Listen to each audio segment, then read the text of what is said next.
In today's video, let's get down right into business and talk about the 5 steps to starting a calligraphy business. If you've watched last week's video about the signs that you're ready to start a business and to do more with your calligraphy and you feel like, yes, this is what I really want to do, then let's get right into it. So the first step in starting a calligraphy business is to figure out who your ideal customer and what your niche is. Like, what are you gonna sell? Are you gonna sell products? Are you gonna sell services? Are you gonna sell to people in your city or people in your country or overseas? Or are you selling online with digital calligraphy? There's honestly so much you can do with calligraphy, and I do have a video, the 10 ways to make money with calligraphy. It's not an exhaustive list, but if you're looking for some more ideas on what you can do with calligraphy, then I would definitely recommend checking out that video. The problem that most calligraphers have when they're just starting out is wanting to do everything. I was definitely there, and a lot of the calligraphers that I coach actually have that same problem, because we can do a lot in our calligraphy business. We can do stuff on paper, we can work with different surfaces, we can do brush pen, we can do pointed pen, we can do calligraphy on signage. But when it comes to running a business, you really can't do everything. First of all, you're going to be burnt out trying to run around and to, get supplies for every single thing. And your customers will be a bit lost because they won't really know what you specialize in. I would recommend starting off with 1 or 2 or 3 things that you're going to focus on for the next couple of months. And after that, then add more offerings to your business. You want to start off with something, make sure your customers know what exactly you're offering, and then go from there. You don't want to be a jack of all trades. You really do want to specialize. Now, the second step is to do market research. I don't know if you've heard the term before, but basically market research means researching what else is out there. What are your competitors doing? What is their pricing? What do their products look like? What do their services look like? And just kind of getting an idea of what's around you, what's in your environment, and what are you up against. So you can do this actually in conjunction with the first step, which is finding your ideal customer and finding your niche and specializing.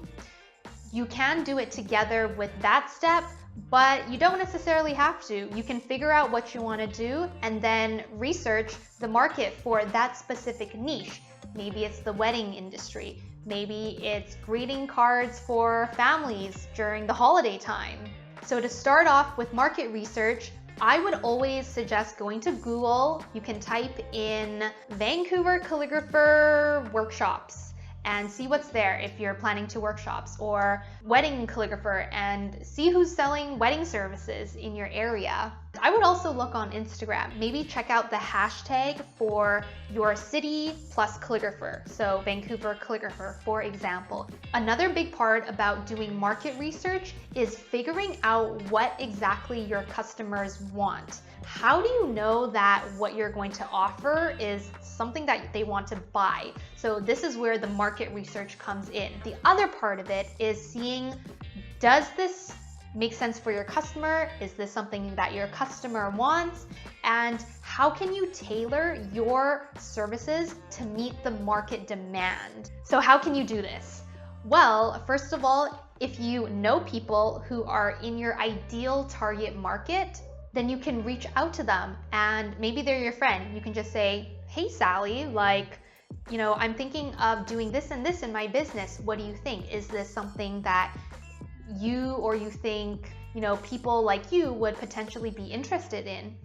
But then you can also research, are there people looking for my services in Facebook groups? Or are there other groups? Can I ask some organization or talk to maybe this person and find out if that's something that they want?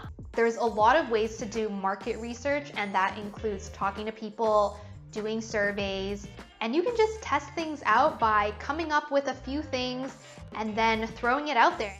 The third step to starting a calligraphy business is to create a portfolio. So when you think about creating a portfolio, you might think about making a website or starting an Instagram account or starting an Etsy page. But basically a portfolio, oh my God, the fire alarm. Having a portfolio basically means having a place where potential customers can see examples of your work. So examples of your style, what kind of products do you offer, what have you done for customers in the past. And here's a tip. So if you haven't had any customers before and you want to build a portfolio, you can always do things for friends. You can make things like sample name cards, sample hand-addressed envelopes, sample signage, and no one has to know that no one else paid for it. It's just a way to show what you can do. You don't necessarily have to post things that people have bought from you if you don't have customers. So you have no excuse to not post on social media or to start a website, because I know you can make things and you can start off by posting free work that you do for your friends or just for yourself. And if you're looking for more resources on how to build a calligraphy business, make sure you check out the link in the description to sign up for 15 free videos on how to start a calligraphy business on topics like Instagram and how to start a website and how to do on-site calligraphy. So check it out through the link in my description. The fourth step in starting a calligraphy business is spreading the word about your business. And a great place to start, and this is what I suggest to all my clients who are a little bit nervous about putting themselves out there, is to share it with your friends, usually on your personal Facebook profile or your personal Instagram. So whether or not you create a separate Instagram for your calligraphy business or you just keep the same personal Instagram, make sure you post about it, share about it, do a post. So hashtag Friday Introduction is something really popular in the art and calligraphy community. It's basically when you post a picture of yourself and you post a couple of interesting facts in the caption, and you do this on a Friday, hence Friday Introductions.